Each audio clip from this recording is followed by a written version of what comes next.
You are now listening to part 2.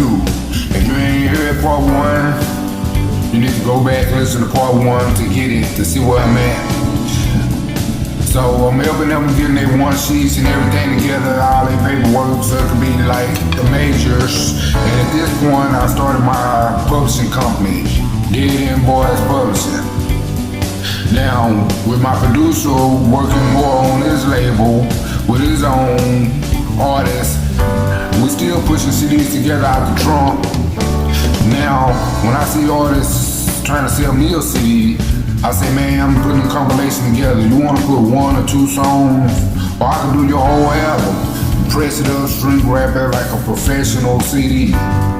So I didn't need a producer at this point, and he didn't need me. He had everything, he had all the connects, and I took him everywhere with me, so we kind of bumping heads, because he feels like he on top of the world, because he doing good and everything. So I bumped into Agent Hook, and he wanted to sign me as an artist, but I was going to help him, because he was still at the beginning stages of putting this stuff together. So when guys come up to me, want to be down, they don't have no demos or nothing, I'll put them on Hook Phono Records, introduce them, and put them down. But whatever they record, I can put on my album too, for my record label. I ran into one cat, and he was like, man, same song Hook got on his album, you got on yours. He was all pumped up. I said, look here, homeboy, if it's somebody I brung, we already got a deal. You know what I'm saying? Elvis did it. Check out his catalog. He might have one song that's on 2 or 3 different albums. Man, ain't no rules to this game, man. Anyway, I'm the CEO. He'll CEO. We can do what the fuck we want to do. If you don't want to buy it, don't buy it. Get the fuck up out of here. Cause if you had a chance to jump on the mic, you were free. I wouldn't charge nobody. If you choose not to, that's you. Some people were mad. I was like, shit, I ain't finna whoop a nigga ass and make him record. You know what I'm saying? Fuck it. People come out all day. You know what I'm saying? Then Hook, one day we had a meeting, and he was like, man, I'ma sue you. Randy, I was like, what? What you gonna sue me for? He said you was reading a book, and they said, you wanna get rich, you gotta sue somebody. And the first person popped in his head was me. So I said, okay, man. What you gonna sue me for, man? Man, you dropped some song without my permission. I said, man, look here. I'm on your album, I ain't signing no paperwork. We gonna sue each other. So he just smiled, and I said, man, I've been on your label, and I ain't dropped my album in 10 years. But I understand they ain't tripping. I'ma let the talented artists go first, like they say. Put all the green tomatoes at the bottom. You know what I'm saying? But I ain't give up. But I remember one artist, he had told me, man, nigga named Whoa. He said that he was with Hook and they ran into an investor and he wanted to invest in his company. But he wanted to hear some of the music that he was producing and putting out. And the only thing he had was a copy of my CD. So the next day the dude gave him a check, and the dude Whoa said the nigga was a white man was rapping my song. From the album, Texas versus Me, it went something like this. I'm tired of these motherfucking regulations. Being harassed at last, walk my ass in the station, yelling, fuck the police, blasting. Do what I just said, there's no peace.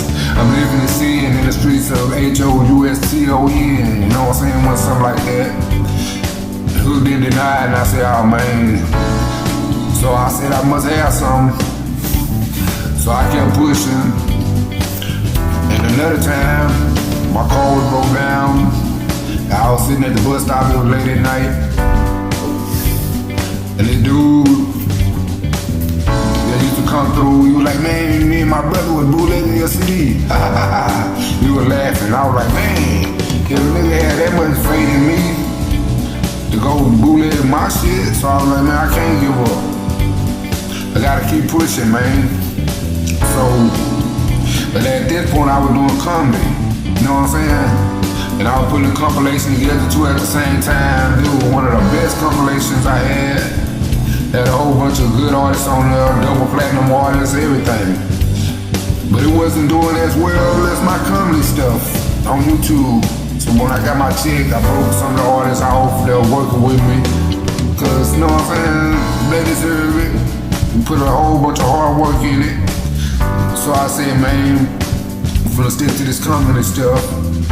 And that's what me and the cameraman got into, to do the videos. He thought I was gonna blow up and forget all about him. And I said, man, nah, man, they ain't like that, man. We working together. And he said, man, I just can't get it out of my mind one time. You was with us, you was like, I ain't had no money. And my homeboys, a group of us, they paid for my food, everything, took me shopping, everything. That's how we do, I do it for them. Then he said when I got out the car, I put out a bankroll and ran off laughing. So he said, stuck in his head, and he can't ever forget it. I said, man, that was a long time ago, man. I might have that money to Risco or do something serious with it, man. I probably had money, but it probably was for something I had to do, some bills or something, man. So I said, all right, fuck it. So I had to start doing it on my own again. So 10 years later, I'm back at it.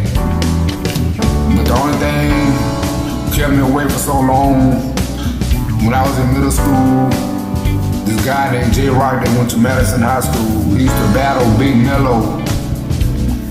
That's how good he was. He used to write my raps. I was in middle school. He wrote me like 1 or 2 raps. And I used to go all over town, different schools, battling people, and I was winning. By the time I got to the second rap, it was already over. Cause that's how cold it was. And one day my mom found one of the raps he wrote. That was my 3rd one.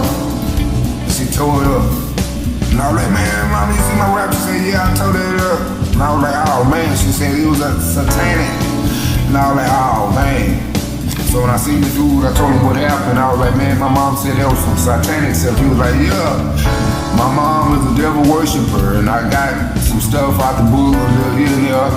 So one thing he taught me, man, he was like, man, some words you can say that send you straight to heaven, and there's some words you can say that send you straight to hell.